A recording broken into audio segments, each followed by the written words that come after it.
Tan es así que fue por miles primero y después por millones la conversión de los indígenas. Juan Diego, mientras tanto, quería dejar todo su pueblo para irse, para retirarse en una pequeña choza a un lado de la ermita. Le pide permiso al obispo. Aquí hay que aclarar una cosa. Juan Diego sí tenía casas y tierras. Esto también se dice en un documento que se llama el Nican Motecpana, escrito en 1590, y coincide perfectamente con otros documentos, entre otros en las informaciones jurídicas de 1666. Juan Diego tenía casas en Cuautitlán, tenía en Tulpetlac, donde vivía con su tío, y tenía tierras.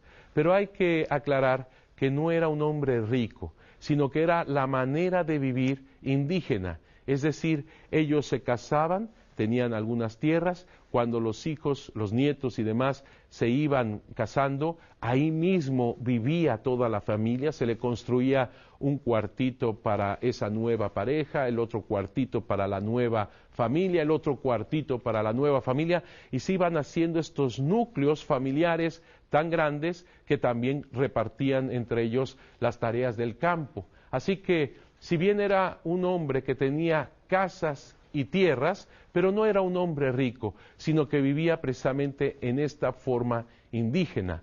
Tan es así que esto se sabe cuando Juan Diego le pide permiso al obispo para ir a vivir en una pobre chocita pequeñísima al lado de la ermita, para atender la ermita. El tío Juan Bernardino quería seguirlo y Juan Diego le dijo: no, cuida de las casas y de las tierras de nuestros ancestros. Ahí se ve claramente que es de esta familia lo que se ha ido heredando y que forma parte de la familia de Juan Diego. Pues bien, Juan Diego va a vivir con esa pobreza en una pequeña choza para que él pudiera atender el templo. Y dice el Nican Motecpana, en donde es uno de los documentos más interesantes, el Nican Motecpana nos presenta también algunos milagros que ha hecho la Virgen de Guadalupe y también la vida de Juan Diego. Ahí en el Nican Motecpana nos habla de cómo Juan Diego barría el templo.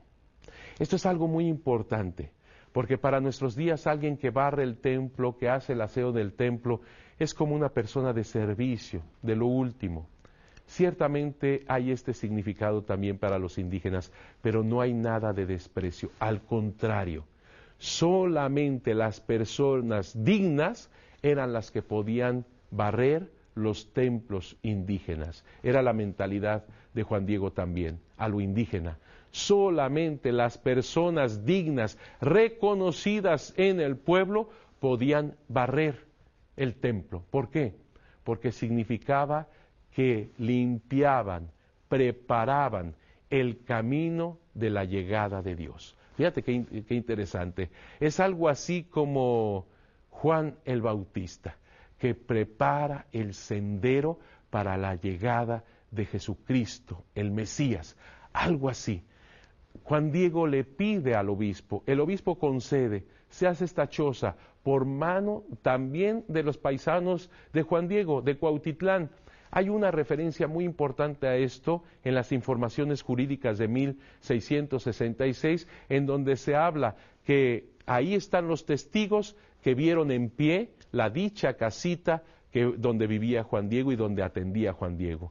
¿Qué hacía Juan Diego después de esto? Hablaba de la aparición, hablaba de los momentos más importantes de su encuentro con la Virgen de Guadalupe. Es en ese momento en donde él habla explícitamente de todo lo que ha acontecido, y eso va creando y va ayudando a una verdadera catequesis con sus indígenas. Cómo lo van entendiendo todos, que esas profecías que ellos tenían, eso que ellos tanto estaban anhelando y tanto estaban esperando, se habían cumplido hasta el máximo en esa llegada de la Virgen de Guadalupe. No es ese Dios Ometeotl que veía con desprecio a los seres humanos. No es ese Dios único, vivo, verdadero, que veía con desprecio a los seres humanos.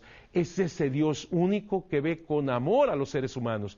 Tan es así que llega a través de Santa María de Guadalupe. Los indígenas comienzan a convertirse en masa por millones y por millones. Y esto es interesantísimo porque los mismos frailes están totalmente atónitos. ¿Qué es lo que está sucediendo? ¿Qué es lo que está pasando? Yo les sugiero que lean estas publicaciones que se han hecho de los escritos de los primeros frailes, entre otros Motolinia, otro que es muy importante, Torquemada, y otro que también nos narra con gran fuerza toda esta conversión, Jerónimo de Mendieta. Estos son los tres frailes que yo les sugiero que lean sus libros. Jerónimo de Mendieta, por ejemplo, nos habla de cómo venían de lejos, no compeliéndolos nadie, quiere decir no siendo empujados, no siendo forzados por nadie. Venían de pueblos en donde nunca habían estado los frailes, nunca se había hablado del Evangelio, nunca alguien había expuesto algo de Jesús, y venían de esas tierras buscando el bautismo. Realmente, si ustedes leen Jerónimo de Mendieta, se van a dar cuenta de esta maravilla de conversión, inusitada. Antes no había habido cosa igual. Esto es verdaderamente, yo creo que es la primera vez en la historia de la Iglesia Católica que se ha dado una conversión de esta magnitud. Por ejemplo, Motolinia habla en 1536, dice que en 5 años han habido alrededor de 5 a 6 millones de conversiones. Fíjense nada más, de 5 a 6 millones de conversiones.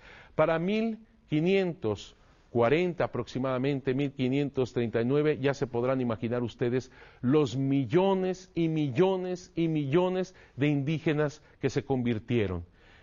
Hay algunas estimaciones, más o menos en 8 años se habían convertido alrededor de 9 millones de indígenas. Nunca antes había habido cosa igual. Esta era una conversión sin precedentes, pero hay algo más.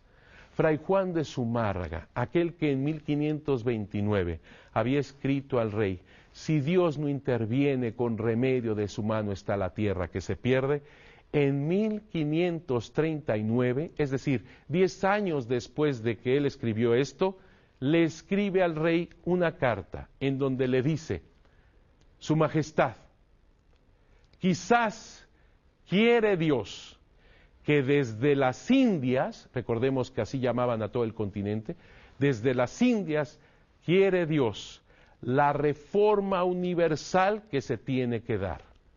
A ver, ¿es este mismo obispo quien en 1529 con esa fuerza le había dicho al rey: si Dios no interviene, con remedio de su mano está la tierra que se pierde? ¿Cómo es que 10 años después está diciendo que la reforma universal haya de salir de las Indias? Y todavía más, en 1548, a 5 días antes de morir, él escribe al rey diciendo que había confirmado a más de 400,000 indígenas, 400,000 indígenas, y dice: a esto atribuyen mi muerte, y muy contento salgo de ella. Es otro.